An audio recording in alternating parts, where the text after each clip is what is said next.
Hello NEET fighters, आज second day है हमारा। टॉपिक हमारा चल रहा है फिजिकल वर्ड एंड मेजरमेंट। कल आपको इस टॉपिक से रिलेटेड काफी मोस्ट इंपॉर्टेंट क्वेश्चंस मैंने आपको चैनल पर प्रोवाइड किया कराए थे और आज हमारा सेकेंड डे है। आज भी हम कुछ मोस्ट इंपॉर्टेंट क्वेश्चंस के बारे में डिस्कशन करेंगे, ठीक है। तो सबसे पहले आज के क्वेश्चन की सीरीज में, सेकेंड डे की सीरीज में पहला question, in an experiment percentage of error occurred in the measurement of physical quantities A, B, C, D. There are the four physical quantities respectively, जिनका percentage error जो है वो 1, 2, 3, 4% है। Then maximum percentage error in the measurement of X. यहाँ पर X के measurement के लिए हमें maximum percentage error find out करना है कि वो कितना होगा। तो देखिए, सबसे पहले अगर हम बात करते हैं कि मैक्सिमम परसेंटेज एरर निकालने के लिए इसका हमें फॉर्मूला जनरेट करना पड़ेगा। तो फॉर्मूला जनरेट करने के लिए क्या करना पड़ेगा? तो देखिए, फॉर्मूला जनरेट करने के लिए सबसे पहले आपको क्या करना पड़ेगा? टेकिंग लॉग, ठीक है। उसके बाद आपको डेरिवेटिव करना पड़ेगा।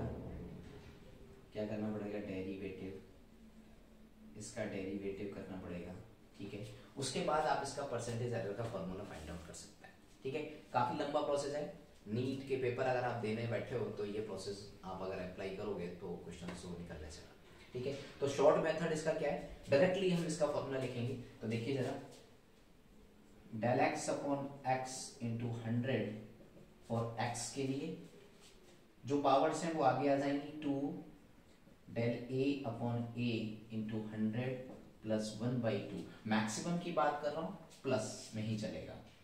Del b upon b into 100 plus, अब जैसे ये देखिए ये नीचे अपॉन में है लेकिन ऊपर जाएगा तो माइनस आना चाहिए, लेकिन मैक्सिमम की बात करें तो प्लस ही आएगा।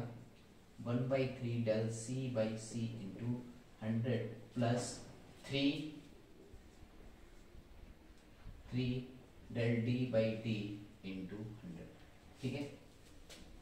तो आप इसको देखिए जरा कि अगर इस केस में हम क्या कर सकते हैं, कि वैल्यूज पुट करेंगे।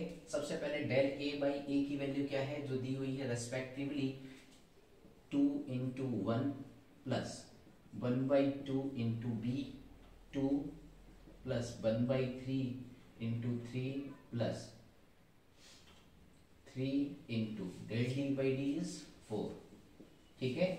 ये परसेंटेज एरर्स है, ठीक है। तो यहां से देखिए ये 2 प्लस 1 प्लस 12, ठीक है।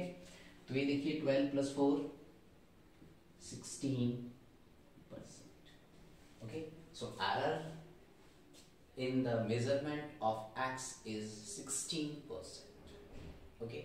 वेरी इजी, हमने कुछ नहीं किया है, ठीक है। तो बड़ा इजीली हम इसको फाइंड आउट कर लिया, ठीक है। आइए नेक्स्ट क्वेश्चन देखते हैं। Taking into account of significant figure, what is the value of this, ठीक है। इसका आपको आंसर निकालना है और वो आंसर निकालना है सिग्निफिकेंट फिगर तक, ठीक है। कि वो सिग्निफिकेंट फिगर तक क्या आंसर होगा, ठीक है। तो देखिए, सबसे पहले एडिशन और सब्ट्रैक्शन के लिए एक रूल होता है सिग्निफिकेंट फिगर के लिए, और मल्टीप्लिकेशन और डिवीजन के लिए एक रूल होता है, ठीक है। सबसे पहले याद रखें कि एडिशन एंड सब्ट्रैक्शन, एडिशन और सब्ट्रैक्शन की अगर हम बात करते हैं तो वहां पर जो रूल ये होता है कि मिनिमम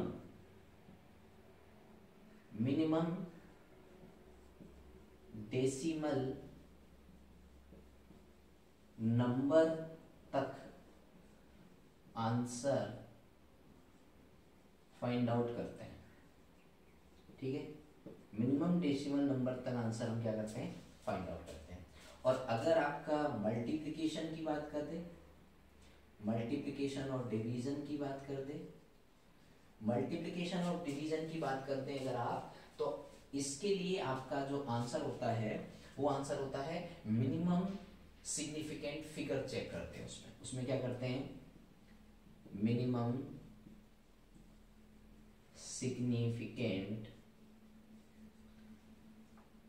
फिगर चेक करते हैं, ठीक है। तो मिनिमम सिग्निफिकेंट फिगर हम उसमें चेक कर लेते हैं। तो ये आज जो हमारा क्वेश्चन है, ये क्वेश्चन हमारा सब्ट्रैक्शन का है। तो सबसे पहले हमें क्या करना है, इसका सब्ट्रैक्शन कर लेते हैं, ठीक है। तो देखिए सब्ट्रैक्शन कैसे करेंगे। 9.99, ठीक है, पॉइंट के नीचे पॉइंट 0.0099, ठीक है। हमें क्या करना है, सब्ट्रैक्शन करना है। तो ये 0 और ये भी 0 कर लेंगे, यहाँ से अब हासिल लेंगे तो ये 10 हो जाएगा। 10 में से 9 घटाया तो आपका 1 बच गया। यहाँ 9 रह गया, 9 में से 9 माइनस किया तो 0 हो गया। यहाँ 8 रह गया तो यहाँ पर 8 आ गया, और यहाँ पर 9 आ गया, और यहाँ पर 9 आ गया, ठीक है। मीटर में बात कर रहा है तो मीटर में लिख लिया, ठीक है। अब इसमें ये कह रहा है, अब हमें क्या करना है, देखो significant figure, taking into account of significant figure, ठीक है। हमें सिग्निफिकेंट फिगर तक ही रखना है इसे। तो देखिए अगर सिग्निफिकेंट फिगर की अगर हम बात करें यहाँ पर, तो हम एडिशन और सब्ट्रैक्शन के लिए क्या करते हैं, मिनिमम डेसिमल नंबर तक ही हमें आंसर देना है। तो सबसे पहले देखिए कि इसमें मिनिमम डेसिमल नंबर कितने हैं। देखो यहाँ पॉइंट के बाद देखो तो 2 हैं, और यहाँ पॉइंट के बाद देखो 1 2 3 4 है। इसका मतलब मिनिमम तक आंसर देना है, इसका मतलब आंसर कितने तक देना है, 2 तक देना है, ठीक है। तो यहाँ पर देखिए पॉइंट के बाद 2 डेसिमल नंबर, तो इसका मतलब इसका आंसर क्या हो गया, 9.98, ठीक है। ये हमने यहाँ पर 2 लिखी, ठीक है। ऐसे भी आप समझ सकते हैं, और नहीं आप समझ रहे हैं तो ऐसे भी समझ सकते हैं कि इसमें 3 सिग्निफिकेंट फिगर तक आंसर चाहिए तो हमने 3 सिग्निफिकेंट फिगर तक, लेकिन वो मेथड ठीक नहीं है। आप मिनिमम डेसिमल नंबर तक ही फाइंड आउट कीजिए एडिशन और सब्ट्रैक्शन में, तो कभी कंफ्यूजन नहीं होगा, ओके। आइए नेक्स्ट। यस, तो क्वेश्चन है हमारा, what is the formula of time if quantities are GCH, G for gravitational constant, C for speed of light and H for Planck constant, ठीक है। तो इसको हम इस तरीके से लिख सकते हैं, T प्रोपोर्शनल टू G की पावर A, C की पावर B और H की पावर C, ठीक है।